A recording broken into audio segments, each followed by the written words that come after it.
ما الذي يفرق بيننا وبينهم؟ منهج السلف، لأن السلف هم الذين فهموا الكتاب والسنة وساروا عليهما، فنحن نتبع السلف الصالح.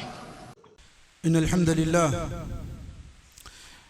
نحمده ونستعينه ونستغفره ونعوذ بالله من شرور أنفسنا ومن سيئات أعمالنا، من يهده الله فلا مضل له ومن يضلل فلا هادي له، وأشهد أن لا إله إلا الله وحده لا شريك له إقرارا به وتوحيدا، وأشهد أن محمدا عبده ورسوله صلوات الله وسلامه عليه. يا أيها الذين آمنوا اتقوا الله حق تقاته ولا تموتن إلا وأنتم مسلمون. يا أيها الناس اتقوا ربكم الذي خلقكم من نفس واحدة وخلق منها زوجها وبث منهما رجالا كثيرا ونساء، واتقوا الله الذي تساءلون به والأرحام إن الله كان عليكم رقيبا. يا أيها الذين آمنوا اتقوا الله وقولوا قولا سديدا يصلح لكم أعمالكم ويغفر لكم ذنوبكم، ومن يطع الله ورسوله فقد فاز فوزا عظيما. فإن أصدق الحديث كتاب الله، وخير الحدي حدي محمد صلى الله عليه وسلم، وشر الأمور محدثاتها، وكل محدثة بدعة، وكل بدعة ضلالة، وكل ضلالة في النار. أما بعد، الحمد لله. அல்லாஹ்வின் அடியார்களே, அல்ஹம்துலில்லாஹ் அல்லதி ஜஅல அல்-மசாஜித லில்-முஃமினீன். அல்லாஹ்வுக்கு எல்லா புகழும். அல்லாஹ்வை வணங்குவதற்காக, அல்லாஹ் சுப்ஹானஹு வ தஆலா அவனை மட்டும் வணங்குவதற்காக, வணக்க வழிபாடுகளை அல்லாஹ்வுக்கு மட்டுமே செலுத்துவதற்காக, மானுடத்திற்கு நன்மையை தேவும் தீமையிலிருந்து தடுக்கக்கூடிய ஒரு கேடயமாக அல்லாஹ் முஃமின்களுக்கு இந்த பள்ளிவாசல்களை ஆக்கி அருள் புரிந்திருக்கின்றான். அல்லாஹ்வின் அடியார்களே, கவனமாக கேட்டுக்கொள்ளுங்கள். பள்ளிவாசலில் இருக்கக்கூடிய ஒரு முஃமினுக்கும் ஒரு முனாஃபிக்கிற்கும், ஒரு நயவஞ்சகனுக்கும் ஒரு முஃமினுக்கும் உள்ள வேறுபாட்டை அல் இமாம் அப்துர் ரஹ்மான் அல் முபாரக் ஃபூரி ரஹிமஹுல்லாஹ் நம் நாட்டில், நமது நாட்டில் பிறந்து கல்வியை படித்து இமாமாக உருவெடுத்து மார்க்க 6 மிக முக்கியமான கிரந்தங்களான திருமிதியிலும் புத்தகத்தினுடைய ஜாமிஅ திருமிதி என்ற புத்தகத்திற்கு விளக்க உரையாளராக இருந்தவர்கள், அழகிய விளக்கத்தை எழுதின முபாரக் ஃபூரி ரஹிமஹுல்லாஹ் அவர்கள் கூறுகிறார்கள் தங்களுடைய புத்தகத்தில், பள்ளிவாசலில் இருக்கக்கூடிய முஃமின் எப்படி என்றால், அல்லாஹ்வின் அடியார்களே, தண்ணீரில் இருக்கும் மீனை போன்றவன். தண்ணீரில் இருக்கும் மீன் எவ்வாறு இருக்கும்? அந்த மீன் இங்கும் அங்குமாக அலைந்து கொண்டே இருக்கும். பள்ளிவாசலே சுற்றி வந்து கொண்டே இருப்பார்.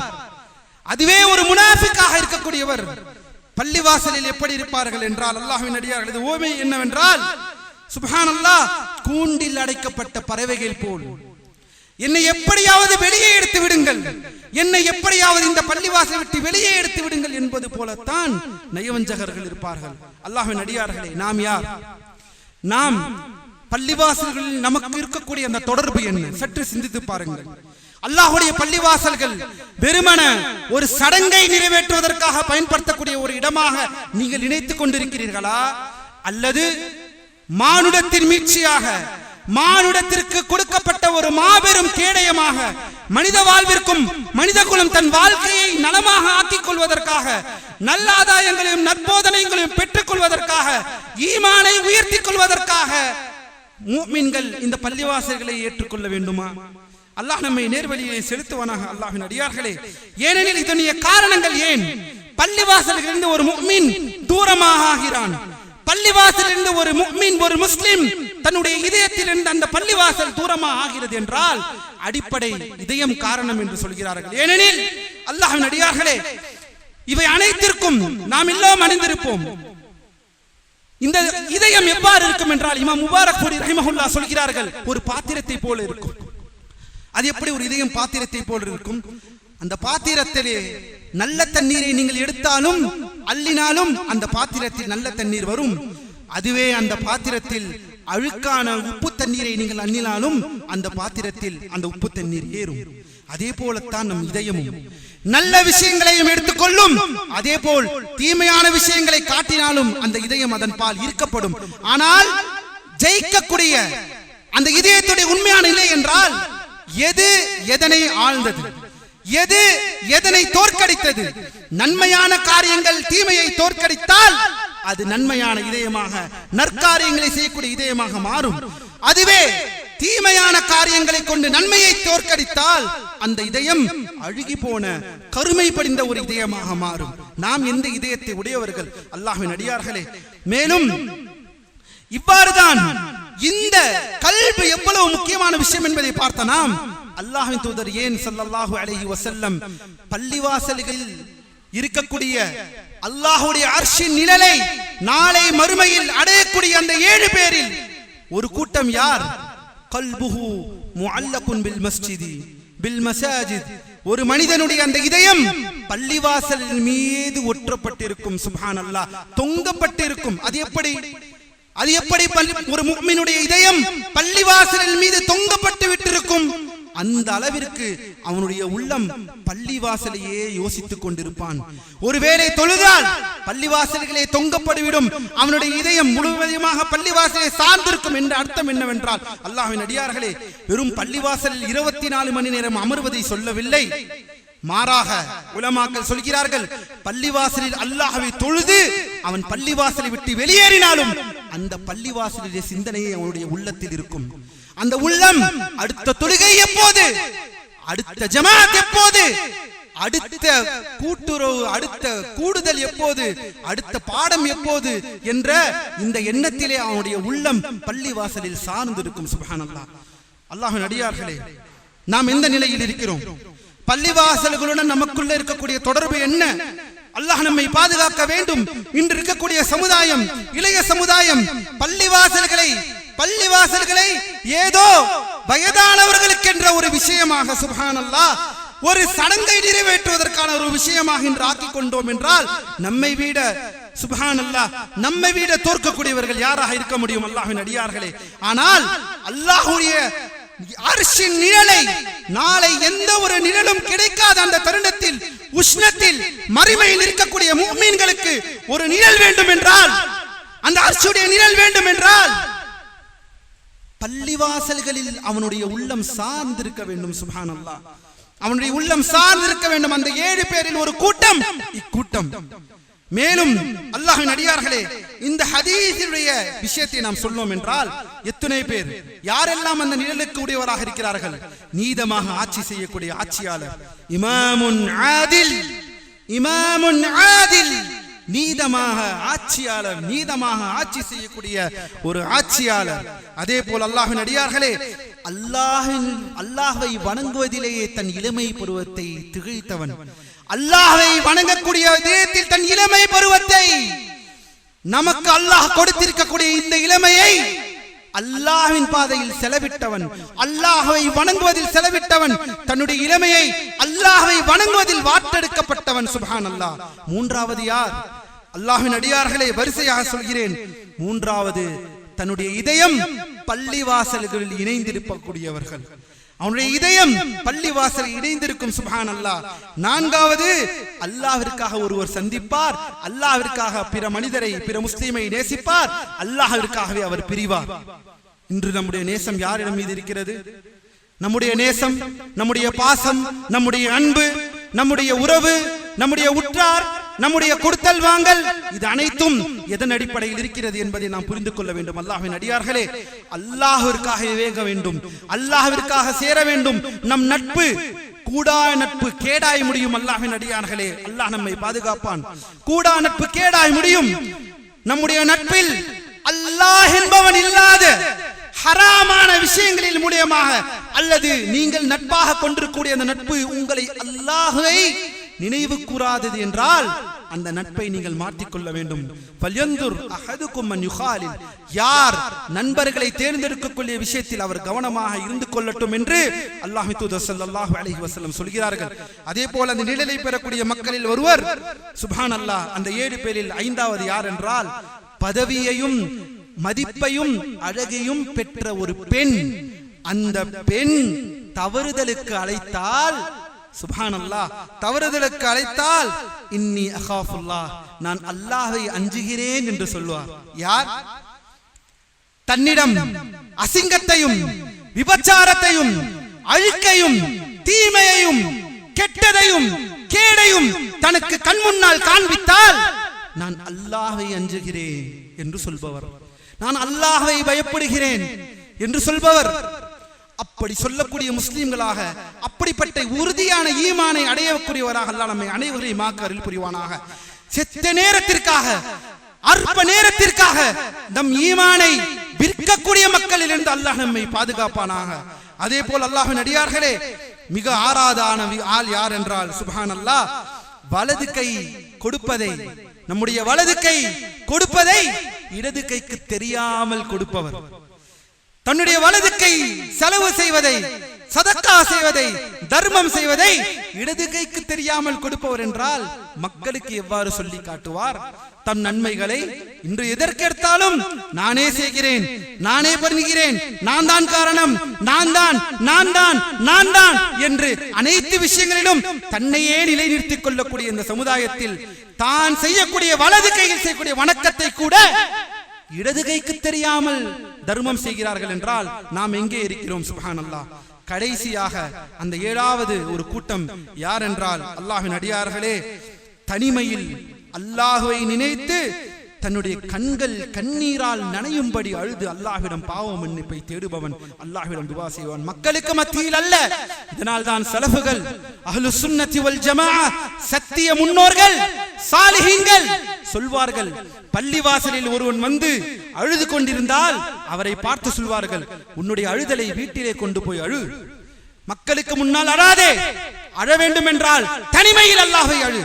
அதுதான் உன்னுடைய இக்லாஸிற்கும் உன்னுடைய வணக்கத்தை கூர்மையாக்குமே தவிர இந்த நேரத்தில் இந்த வணக்கத்தை நீ செலுத்தினால் இதனால் நீ முகஸ்துதிக்கு ஆளாக கூடும் என்றெல்லாம் உலமாக்கள் எச்சரித்திருக்கிறார்கள். நாம் நம்முடைய பள்ளிவாசல்களுடைய தொடர்பை நாம் எங்கே வைத்திருக்கிறோம்? அல்லாஹ்வின் அடியார்களே, அல்லாஹ் நம்மை நேர்வழியை செலுத்துவானாக. மஸ்ஜிதை விரும்பக்கூடியவராக இது எவ்வாறு கிடைக்கும்? இதை எவ்வாறு அடைவது? யார் தன் நஃப்ஸை கட்டுப்படுத்த தெரிந்திருக்கிறானோ அவனால் தான் தன்னுடைய கல்வை பள்ளிவாசலின் பக்கம் சார்ந்து வைக்க முடியும். யார் தன் நஃப்ஸை கட்டுப்படுத்த முடியவில்லையோ, தன் நஃப்ஸ் அம்மாரத்து பிஸ்ஸூ, தீமைகளை நமக்கு கட்டளையிடக்கூடிய அந்த நஃப்ஸை கட்டுப்படுத்த முடியாதவனால் அவனுடைய உள்ளம் அல்லாஹ்வுடைய பள்ளிவாசல்களின் பால் சார்ந்து இருக்க முடியாது. அல்லாஹ் நம்மை பாதுகாப்பானாக. அல்லாஹ்வின் அடியார்களே, இந்த அற்ப உலக வாழ்க்கைக்காக நஃப்ஸை கட்டுப்படுத்தாமல் போய்விட்டோம் என்றால் பள்ளிவாசல்களில் உங்களை மறக்கடிக்கும். பள்ளிவாசல்களில் விட்டு வெளியே செல்பவன் தன்னுடைய வாழ்க்கையை தொலைத்தவனாக இருக்கிறான். சுப்ஹானல்லாஹ். அல்லாஹ் நம்மை பாதுகாக்க வேண்டும். அல்லாஹ் சுப்ஹானஹு வ தஆலா தன் திருமறையிலே கூறுவதை நாம் பார்க்கவில்லையா? ரிஜாலுன் லா துல்ஹீஹிம் திஜாரா வலா பைஉன் அன் திக்ரில்லாஹ். எப்படிப்பட்ட மனிதர்கள் என்றால், அல்லாஹ்வை நினைவு கூறுவதும் தொழுகையும் ஜகாத்தை கொடுப்பதை விட்டு அவர்களுடைய வியாபாரமும் அவர்களுடைய கொடுத்தல் வாங்கலும் அல்லாஹ் அவரை நினைவு கூறுவதையும் தொழுகையை விட்டும் அவர்களை தடுக்காது. சுப்ஹானல்லாஹ். எத்தனை பேருக்கு அல்லாஹ்வை நினைவு கூறுவதையும் தொழுகையும் ஜகாத்தையும் இந்த வியாபாரம், இந்த உலகம் தடுத்திருக்கிறது, இந்த கொடுத்தல் வாங்கல் தடுத்திருக்கிறது. எங்கே உங்கள் தொழுகை? வியாபாரத்துக்கு போய்விட்டேன். எங்கே உங்கள் வணக்கம்? லைனுக்கு போய்விட்டேன். எங்கே உங்களுடைய வணக்க வழிபாடுகள்? நேரம் இல்லை. சுப்ஹானல்லாஹ். ஆனால் அல்லாஹ் சுப்ஹானஹு வ தஆலா ரப்புல் ஆலமீன் சொல்கிறான், ரிஜாலுன் லா துல்ஹீஹிம், அவர்களை மறக்கடிக்க செய்யாது. அந்த வியாபாரமும் அந்த கொடுத்தல் வாங்கலும் ஒருபோதும் அல்லாஹ்வை நினைவு கூறுவதை விட்டும் தொழுகையை நிலைநாட்டுவதை விட்டும் அவர்களை தடம் புறச் செய்யாது என்றால் நம்முடைய நிலைமை சுப்ஹானல்லாஹ். ஒரு வேளை தொழுகை வந்தால் அடுத்த வேளை தொழுகை, அடுத்த ஜும்ஆவிற்கு வரக்கூடிய சமுதாயமாக இன்று ஆகிவிட்டார்கள். அல்லாஹ்வை மறந்தவர்களாக, பள்ளிவாசலை மறந்தவர்களாக, அதுவும் முக்கியமாக இந்த இளைய சமுதாயம் சுப்ஹானல்லாஹ் பெருநாளுக்கு கூடக்கூடிய அந்த கூட்டமும் அந்த உத்வேகமும். அல்லாஹ்வின் அடியார்களே, ரமதான் சென்று விட்டது. ஆனால் அந்த ரமதானை படைத்த ரப்புல் ஆலமீன் ரட்சகன், மரணிக்காதவன், நித்தியவன், அவன் இருக்கிறான் ரப்புல் ஆலமீன். அவனை வணங்குவது, நம் மௌத்துவது நம் மீது கடமையாக இல்லையா? சுப்ஹானல்லாஹ். எங்கே செல்கிறோம்?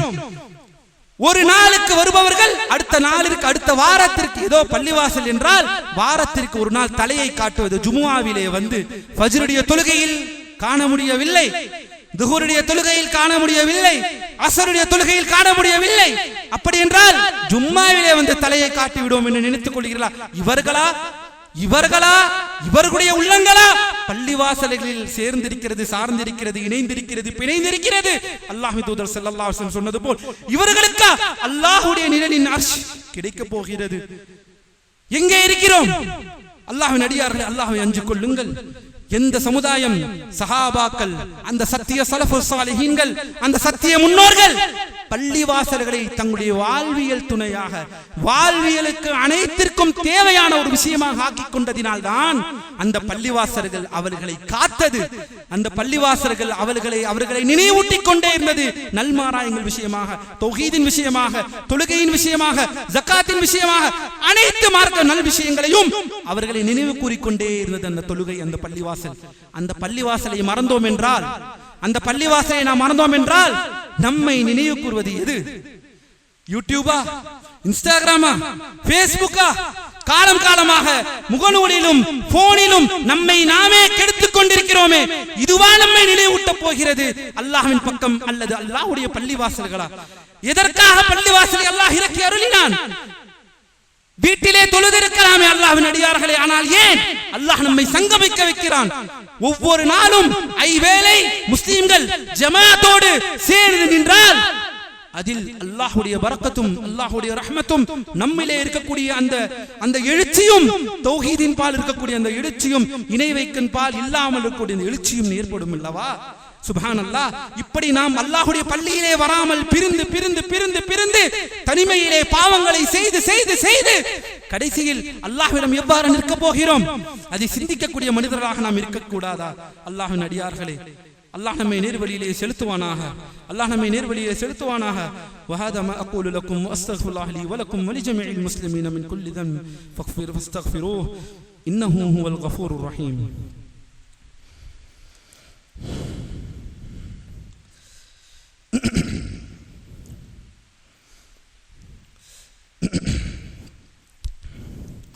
الحمد لله على إحسانه والشكر له على توفيقه وامتنانه واشهد ان لا اله الا الله وحده لا شريك له تعظيما لشأنه واشهد ان محمدا عبده ورسوله صلوات الله وسلامه عليه. அல்லாஹ்வின் அடியார்களே, ஜமாஅத்தை விடாதீர்கள்.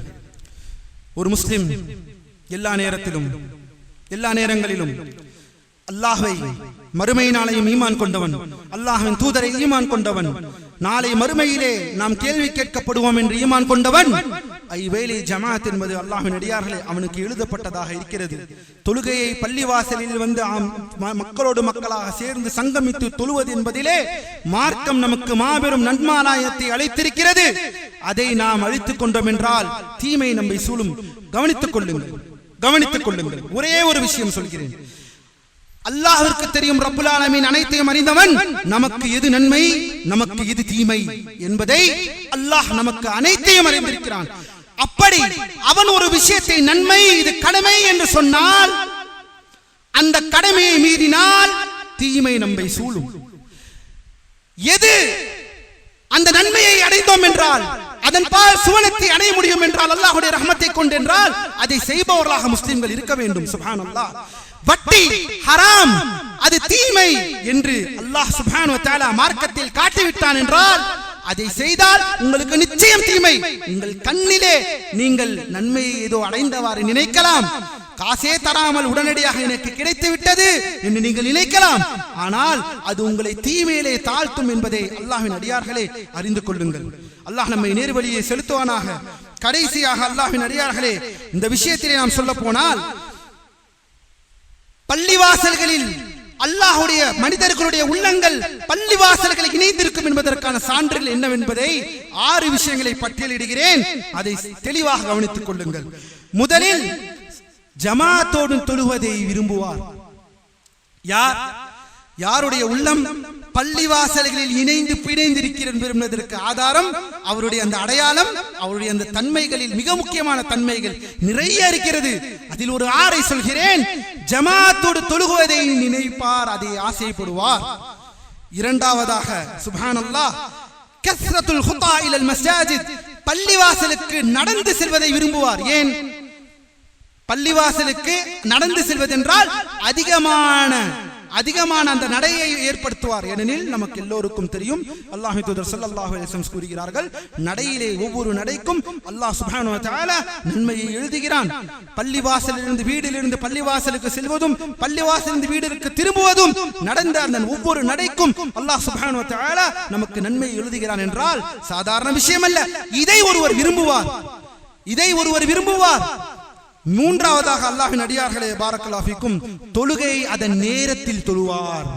அஸ்ஸலாத்து லிவக்திஹா, அந்த தொழுகையை அதன் நேரத்தில் சரியான முறையில் தொழுவார். நான்காவது அல்லாஹ்வின் அடியார்களே, தொழுகையை நேரத்தில் தொழுவது மட்டுமல்ல, ஜமாஅத்தோடு தொழுவது மட்டுமல்ல, முதல் சஃபிலே தொழுகையை நிற்குவார். அதிலே ஆசைப்படுவார். எப்படியாவது முதல் சஃபிலே நாம் நின்ற கூடாதா? அதில் இருக்கக்கூடிய நன்மையை நாம் அறிந்தால் நீங்கள் ஒருவருக்கு ஒரு தவள் வந்து போட்டி போட்டுக் கொண்டு நிற்பீர்கள் என்று அல்லாஹ்வின் தூதர் ஸல்லல்லாஹு அலைஹி வஸல்லம் கூறினார்களே, அதை நாம் அறிந்தோமா? முதல் சஃபிலே தொழுவதை ஆசைப்படுபவராக இருப்பார் அந்த மனிதர் யாருடைய உள்ளம் பள்ளிவாசல்களை இணைந்து பிணைந்திருக்கிறதோ. அதே போல ஐந்தாவது அல்லாஹ்வின் அடியார்களே பாரக்கல்லாஹு ஃபீக்கும், ஒரு தொழுகையை முடித்து விட்டால் அடுத்த தொழுகை எப்போது என்று காத்துக் கொண்டிருப்பார். இந்த தன்மை நம்மிடம் இருந்திருக்கிறதா? அல்லது வரக்கூடிய தொழுகை எப்போது முடிய வேண்டும் என்று நினைத்துக் கொண்டிருக்கிறோமா? தொழுகையை முடித்தவுடன் அடுத்த வேளை தொழுகை எப்போது வரும் என்று காத்துக் கொண்டிருப்பாராம் யாருடைய உள்ளம் பள்ளிவாசல்களில் இணைந்து பிணைந்திருக்குமோ. சஹாபாக்கள் வாழ்க்கை இவ்வாறு தான் இருந்தது. சஹாபாக்களின் வாழ்க்கை, தாபீன்களுடைய வாழ்க்கை இவ்வாறு தான். ஏனெனில் வார்த்தெடுத்தது அல்லாஹ்வின் தூதர் ஸல்லல்லாஹு அலைஹி வஸல்லம். அடுத்த வேளை தொழுகை எப்போது என்று எதிர்பார்ப்பார்கள். ஏன் அல்லாஹ்வின் தூதர் ஸல்லல்லாஹு அலைஹி வஸல்லம் சொல்லவில்லையா பிலால் ரலியல்லாஹு அன்ஹுவை பார்த்து, அரிஹ்னா யா பிலால் பிஸ்ஸலாஹ், பிலாலே தொழுகையை கொண்டு எங்களுக்கு நிம்மதியை தருவாயாக. தொழுகையிலே நிம்மதியை பார்த்தார்கள் ஸல்லல்லாஹு அலைஹி வஸல்லம். தொழுகையிலே இன்பத்தை பார்த்தார்கள், தொழுகையிலே நிம்மதியை பார்த்தார்கள், தொழுகையிலே வெற்றியை பார்த்தார்கள், தொழுகையிலே ஈடேற்றத்தை பார்த்தார்கள் ஸல்லல்லாஹு அலைஹி வஸல்லம். நாம் தொழுகையை எவ்வாறு பார்க்கிறோம்? நம் வாழ்வியல் வெற்றிக்கு, நம் வியாபார வெற்றிக்கு, நம் அனைத்து விஷயங்களில் சம்பந்தப்பட்ட அனைத்து விஷயங்கள், கஷ்டங்கள் தீர, பிரச்சனைகளிலிருந்து விடுபட, சோதனைகளிலிருந்து நம்மை பாதுகாக்க தொழுகையை நாம் தேடுகிறோமா? அல்லாஹ்வின் அடியார்களை தொழுகையில் தேடுகிறோமா? அல்லது தத்தமுது மனிதன் தன் காரணத்தினால் அனைத்தையும் வென்று முடித்து விடுவேன் என்று பகலிலே நினைத்துக் கொண்டிருக்கிறானே, இவனை போல ஆகி விடுவானா? சுப்ஹானல்லாஹ். ஆறாவதாக அல்லாஹ்வின் அடியார்களே, இமாரத்துல் மஸ்ஜித், அதே போல் பள்ளிவாசலுக்கு துணையோடு இருப்பார்கள். பள்ளிவாசலை கற்று காக்கக்கூடியவர்களாக இருப்பார்கள். பள்ளிவாசலை எப்படி நிர்வகிப்பார்கள்? பள்ளிவாசலுக்கு ஏதாவது ஒன்றென்றால் அதற்காக அரணாக நிற்பார்கள். இவர்களுடைய உள்ளங்கள் தான் பள்ளிவாசலிலே உண்மையிலே அல்லாஹ்வின் தூதர் சொன்ன அந்த நிழலிலேயே, அர்ஷின் நிழலை அடையக்கூடிய அந்த 7 கூட்டத்தார்களே ஒருவராக இருக்கிறார்களே, யாருடைய உள்ளம் பள்ளிவாசலிலே இணைந்து பிணைந்திருக்கிறது அவர்கள்தான். அல்லாஹ் நம்மை நேர்வழியிலே செலுத்துவானாக. இளைய சமுதாயமே, அல்லாஹ்வை அஞ்சு கொள்ளுங்கள். சுப்ஹானல்லாஹ், இது உங்களை அழிவிலே கொண்டு போய் சேர்க்கும். இந்த அடிப்படையை மறந்து விட்டீர்கள் என்றால் பள்ளிவாசல் தொடர்பிலிருந்து உங்களை தூரமாக்கி கொண்டு வெறுமன ஜும்மாவிற்கு வந்து தலையை காட்டுவது என்பது அல்லாஹ்வை நாம் அஞ்சு கொள்ள வேண்டும். அந்த வணக்க வழிபாடு நீங்கள் வீட்டிலே தொழுகிறீர்கள் என்று நீங்கள் நினைத்துக் கொண்டாலும் அது ஒரு நாள் வீட்டிலே பள்ளிவாசலை தொலை வைக்காதவனை வீட்டிலே தொலை வைக்கும், வீட்டிலே தொலை வைத்தவனை ஒரு நாள் வீட்டிலேயே தொட முடியாமல் ஆக்கிவிடும். அல்லாஹ் நம்மை பாதுகாப்பானாக. அல்லாஹ் நம்மை நேர்வழியை செலுத்துவானாக. பள்ளிவாசலை, உண்மையான பள்ளிவாசல் என்றால் அதற்கான உரிமையை, அது எவ்வளவு பெரிய வரலாற்று மிகமிக்க முஸ்லிம்களுக்கு எவ்விதமான ஒரு வெற்றியை கொடுத்த பள்ளிவாசல்கள். அல்லாஹ்வை மட்டுமே வணங்க வேண்டும், அல்லாஹ்விற்கு ஈடினை, அவனுக்கு வணக்க வழிபாடுகளை இணையாக்க யாரையும் கூடாது என்பதை ஒழித்த பள்ளிவாசல்கள். இன்று அந்த பள்ளிவாசல்கள் எவ்வாறு இருக்கிறது? சுப்ஹானல்லாஹ். அல்லாஹ் நம்மை பாதுகாப்பானாக. எந்த பள்ளிவாசலில் அல்லாஹ்வை மட்டுமே வணங்க வேண்டும், அல்லாஹ் அல்லாதவர்களை யாரையும் அழைத்து பிரார்த்தனை செய்யக்கூடாது என்று ஆக்கப்பட்ட பள்ளிவாசல்கள் இன்று அல்லாஹ்வையும் நீங்கள் அழைக்கலாம், அப்துல் காதிர் ஜீலானியும் நீங்கள் அழைக்கலாம், அல்லாஹ்விடம் நீங்கள் பாதுகாப்பு தேடலாம், நாகூர் அவர்களிடம் நீங்கள் பாதுகாப்பு தேடலாம் என்று ஆக்கப்பட்ட மஸ்ஜிதுகள்.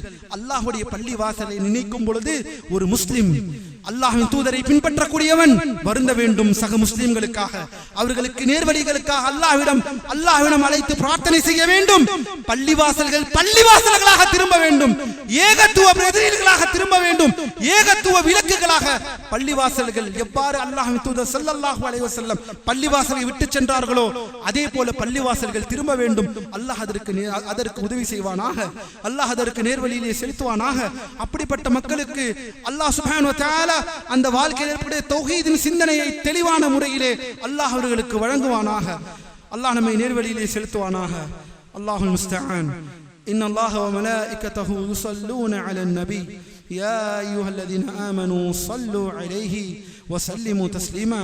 இபாதல்லாஹ் இன்னல்லாஹ யஅமுருக்கும் بالعدل والإحسان وإيتاء ذي القربى وينهى عن الفحشاء والمنكر والبغي يعظكم لعلكم تذكرون فاذكروا الله يذكركم واشكروه على نعمه يزدكم ولذكر الله أكبر والله يعلم ما تصنعون.